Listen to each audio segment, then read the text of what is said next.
Hello students, technical study সেন্টারে সবাইকে স্বাগত। আজ এসেই তোমার সাথে বিসিএস টেকনিক্যাল স্টাডি সেন্টারের পক্ষ থেকে। আশা করি সবাই ভালো আছো, কারণ 2025-এ সবাই সব রকম এক্সামের জন্য প্রস্তুতি নিচ্ছ। অলরেডি লোকো পাইলটের ভ্যাকেন্সি বেরিয়ে গেছে, সেটা তাড়াতাড়ি সবাই চেষ্টা করবে একটু ফিল আপ তাড়াতাড়ি করার, ঠিক আছে? কারণ লাস্টের দিকে অনেক টেকনিক্যাল ইস্যু হয়ে যায়, তো তার জন্য সবার উচিত কিন্তু ফর্মটা খুব তাড়াতাড়ি ফিল আপ করার। আর লোকো পাইলটের যে এক্সামটা হবে সেটার জন্য কিন্তু প্রিপারেশনটা খুব ফাস্ট নিতে হবে। যাই হোক, তোমরা আজকে যে জন্য যে আমরা যে ভিডিওটা তোমাদের সাথে শেয়ার করছি, দেখতে পাচ্ছেন বোর্ডের পেছনে, আমার পিছনে বোর্ডে এখানে অনেক কিছু লেখা আছে। তো এই লেখাটা আমি তোমাদের সাথে একটু ডিসকাশন করব। অ্যাকচুয়ালি লেখাটা কি, তো আমি সেই লেখাটা বর্ণনা করার আগে বলে দিই, যেখানে দেখো লেখাটা আছে কি ইন্ডাস্ট্রিয়াল ইঞ্জিনিয়ারিং অর ম্যানেজমেন্ট, ঠিক আছে? আশা করি অনেকেই লেখাটার সাথে পরিচিত, ইন্ডাস্ট্রিয়াল ইঞ্জিনিয়ারিং অথবা ম্যানেজমেন্ট। যাই হোক, তো 2024-এ বা যে আরআরবি যে এক্সামটা যেটা 2025-এ হয়েছে, একদিন আগে যে সিবিটি 2টা হয়েছে, সেই সিবিটি 2-তে যারা এক্সাম দিতে গেছে বা যারা এক্সাম দিয়েছে তাদের সেখানে যারা আরআরবি যেই জন্য এক্সাম দিয়েছে সিবিটি 2-তে, তারা কিন্তু যেরকম কোশ্চেন কমন পেয়েছে সেখানে কিছু কোশ্চেন আনকমনও ছিল।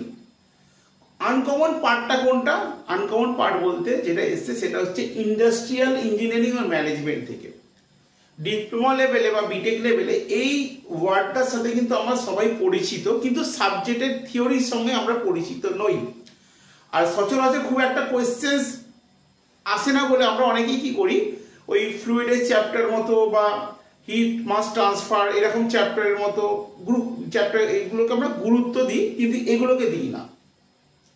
কিন্তু দেখা যাচ্ছে এখন এই যেই লেভেল যে এক্সামগুলো হচ্ছে বা হতে চলেছে, ধরো আরআরবি যেই বা এসএসসি যেই বা পিএসসি যেই বা তোমার যত অ্যাসিস্ট্যান্ট বা সাব অ্যাসিস্ট্যান্ট লেভেল, বা তুমি ধরে নাও তুমি এনটিপিসি দিচ্ছ, ন্যাশনাল থার্মাল পাওয়ার, এখানে বা Welle Bharat heavy electricals limited, এখানে যেই বা সেলের এসিটিটি বা ওসিটি, যাবতীয় যে ট্রেডগুলো মানে জুনিয়র ইঞ্জিনিয়ার লেভেল যে ট্রেডগুলো বা যে পদগুলো, সেখানে কিন্তু এই ইন্ডাস্ট্রিয়াল ম্যানেজমেন্ট থেকে কিন্তু অনেক কোয়েশ্চেন আসছে।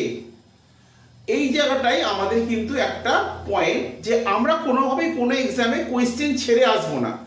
এই লাস্ট 2025-এ 2-1 দিনের মধ্যে যে আরআরবি যেই সিবিটি 2টা হয়েছে, সেখানে কিন্তু 6-8টা কোয়েশ্চেন ইন্ডাস্ট্রিয়াল সেফটি থেকে বা ইন্ডাস্ট্রিয়াল ম্যানেজমেন্ট থেকে এসেছিল, কিন্তু অনেকেই অ্যান্সারটা দিতে পারেনি। তো অনেকেই এ ব্যাপারে আমার সাথে কথা বলেছে, অনেকেই কিন্তু আমাকে মেসেজও করেছে বা স্যার এই সম্বন্ধে একটুখানি আইডিয়া দিন, এই সাবজেক্ট থেকে কি কি জায়গা থেকে পড়তে হবে, কারণ এটা কিন্তু সচরাচর অনেকেই পড়াশোনা করেনি।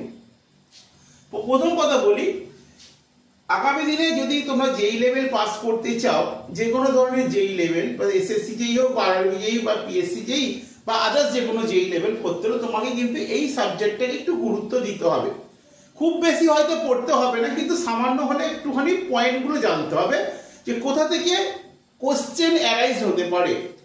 আর আগামী দিনে যে পরীক্ষাগুলো হবে, সেই যেখান থেকে কোশ্চেন এমসিকিউ তৈরি হবে, সেই পয়েন্টগুলোকে আমি তোমাদের সামনে তুলে ধরেছি। দেখো এখানে কি আছে, প্রথম হচ্ছে ইন্ডাস্ট্রিয়াল ইঞ্জিনিয়ারিং অর ম্যানেজমেন্ট, ঠিক আছে? প্রথম কথা ইন্ট্রোডাকশন। ডেফিনেটলি আমাদের একটা পরিচিতি হতে হবে যে ইন্ডাস্ট্রিয়াল ইঞ্জিনিয়ারিং এবং ম্যানেজমেন্ট ব্যাপারটা কি, তাই তো? প্রথমে একটা পরিচিতি হওয়া দরকার।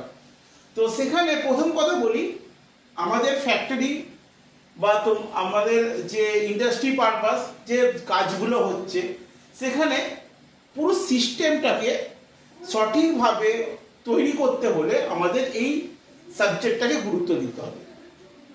প্রথমে ইন্ট্রোডাকশনটা জানতে হবে, কি সিস্টেম কিভাবে হচ্ছে, কারা এগুলো করছে, কোন কোন সিস্টেমকে ফলো আপ করে এগোতে হবে। দেন চলে আসবে, এই যদি আমি ইন্ট্রোডাকশনটার মধ্যে ঢুকি, সেখান থেকে আসবে আমার আপগ্রেডিং প্রভিশনস। এই পার্টটা কিন্তু খুব ইম্পর্টেন্ট। আপগ্রেডিং প্রভিশন কিন্তু পড়তেই হবে, কারণ এখান থেকে কিন্তু এমসিকিউ আসার চান্স আছে।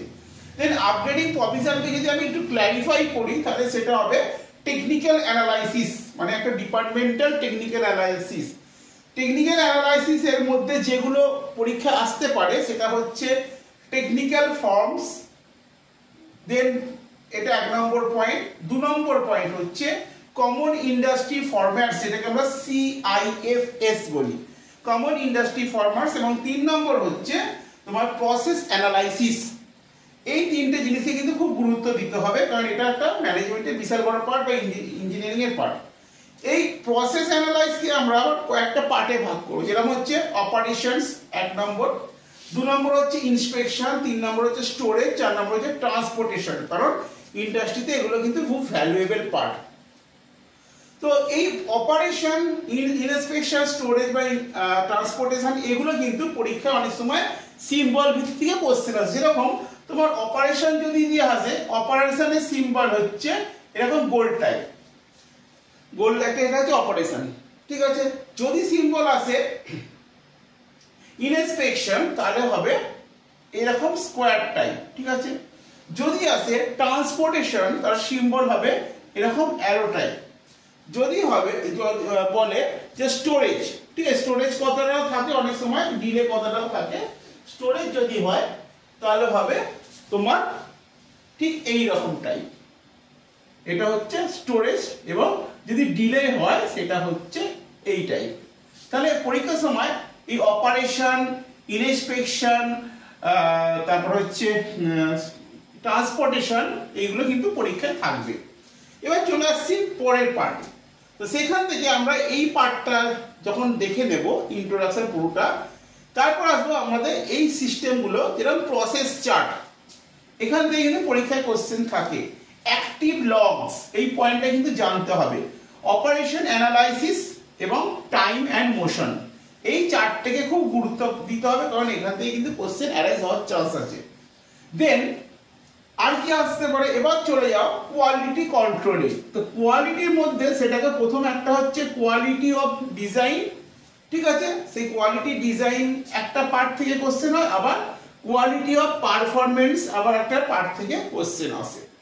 আর কোয়ালিটি পারফরমেন্স যদি পড়ে নাও তাহলে কিন্তু কোয়ালিটি কন্ট্রোলটাকে তোমায় গুরুত্ব দিতেই হবে, কারণ প্রতিটা ইন্ডাস্ট্রিতে কিন্তু কোয়ালিটি কন্ট্রোলকে যথেষ্ট নিয়ে ভাবা হয়।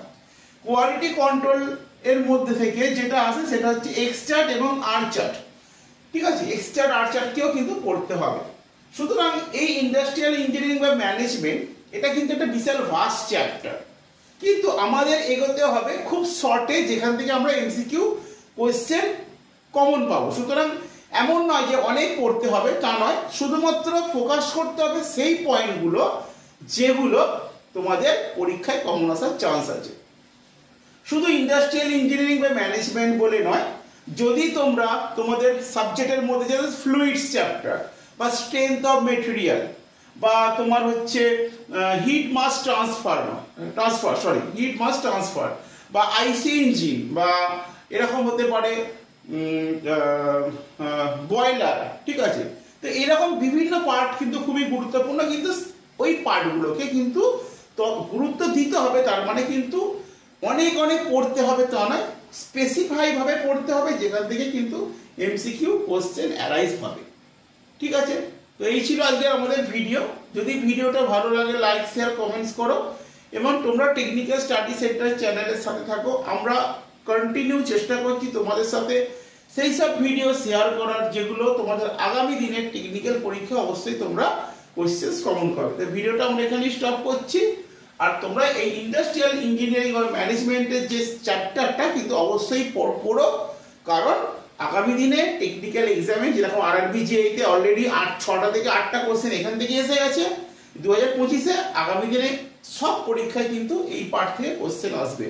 আর সুতরাং 8টা 6টা কোশ্চেন কমন পাওয়া মানে তোমার কিন্তু যথেষ্ট কাট অফ তোলার সুযোগ থাকবে। যে ভিডিওটা আমরা এখানে স্টপ করছি। বাই।